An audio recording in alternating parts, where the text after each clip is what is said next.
প্রমথেশের সঙ্গে দাদু যখন বিয়ে সব ঠিক করে ফেললেন, তখন একদিন রাতে কাউকে কিছু না বলে মল্লিকা পালিয়ে এলো আমার কাছে। তখন যদি ওর অবস্থা দেখতে, রাজার দুলালি ফিকিরির মতো পথে পথে ঘুরে বেড়া একটা চাকরির জন্য, অথচ ওর বাড়িতেই আমি চাকরি করতাম যখন ওকে পড়াতাম। আচ্ছা, ভিয়েনা থেকে আমার কোনো চিঠিও পাইনি? না না, ওই তো তোমাকে বিলেতের ঠিকানায় প্রতি সপ্তাহে চিঠি দিয়েছে, আর পাগলের মতো প্রতিটি পিয়নের কাছে প্রতিদিন জিজ্ঞাসা করেছে তোমার চিঠি এলো কিনা। কি করে আসবে? আমি তখন ভিয়েনাতে। পরপর দুটো আঘাত পেল। তারপর তোমার ল্যান্ডলেডির কাছ থেকে তোমাকে লেখা সব চিঠিগুলো ফেরত এলো। আরেকদিন আরতির দিদি আভাওকে জানায় তুমি নাকি আরতিকে বিয়ে করছো। আরতির সঙ্গে তোমার একটা ফটো দেখান। সেদিন উৎভ্রান্তি মতো বাড়ি ফিরে এলো, কাঁদতে কাঁদতে আমায় বললেন জীবনে কি কোথাও বিশ্বাস আর নিষ্ঠার জায়গা নেই লতিকা দি। আমার সব শেষ হয়ে গেছে, সব শেষ হয়ে গেছে। সত্যি জয়ন্ত, মরির মতো মেয়ের জীবনটাকে নিয়ে তুমি এভাবে ছিনিমিনি খেললে।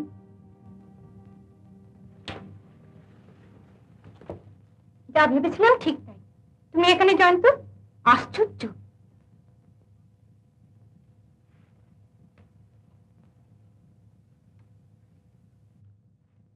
সত্যি আশ্চর্য মিসেস মৈত্র। আজ থেকে আমার জায়গা এখানে। তোমার জায়গা এখানে মানে? মলের কাছে। মলির কাছে? মল্লিকা তোমার কেউ হয়? মল্লিকা? মল্লিকা আমার জীবনের সব। সব? হ্যাঁ, আমি ছাড়া ওর আর কেউ নেই। তোমাদের জন্য আমি ওকে খুঁজে পেয়েছি, তার জন্য আমার আন্তরিক কৃতজ্ঞতা আর ধন্যবাদ জানাচ্ছি। আরতি, সব বুঝে আমার বিচার করো। একটা কথা স্বীকার করে যাই জয়ন্ত, তুমি একমাত্র পুরুষ যে মিথ্যে সৌভাগ্য দিয়ে আমাকে ঠকাবার চেষ্টা করনি। Wish you good luck Jayanta. এসো।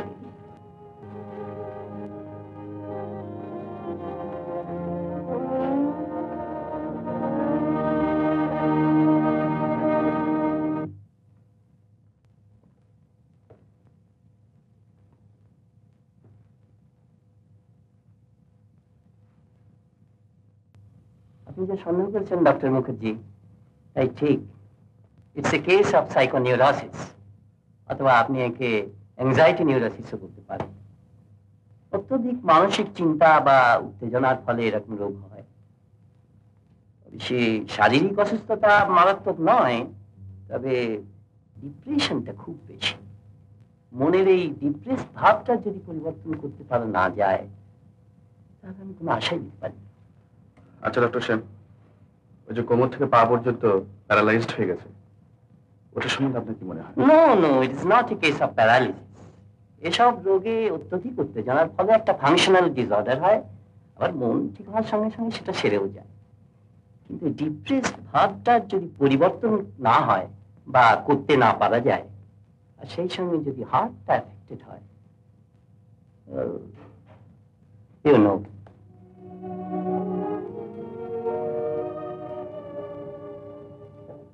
জয়ন্ত, মরে কি তাহলে সেরে উঠবে না? জানি না, তবে একবার শেষ চেষ্টা করে দেখব।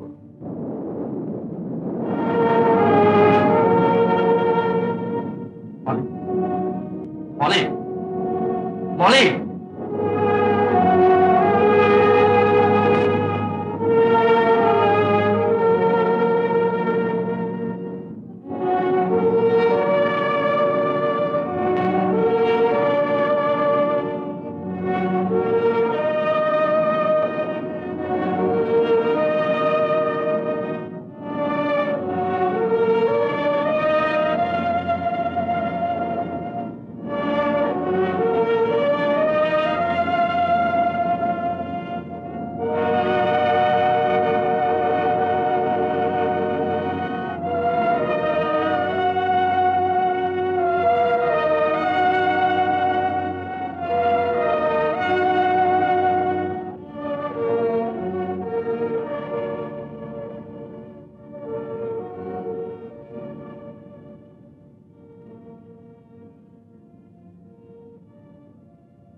জয়ন্ত, এখন কেমন বুঝছো?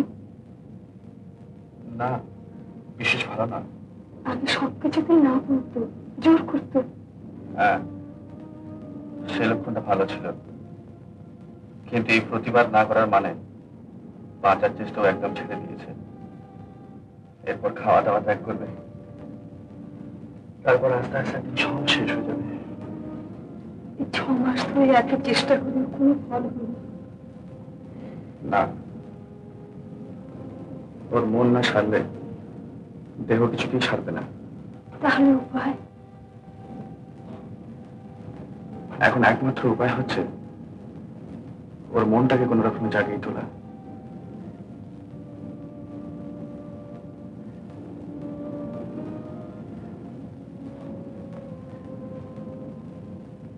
একটু দুধ গরম করে খাবো। উত্তম কুমারের সেরা সিনেমা দেখতে হলে ডাউনলোড করুন ক্লিক অ্যাপ।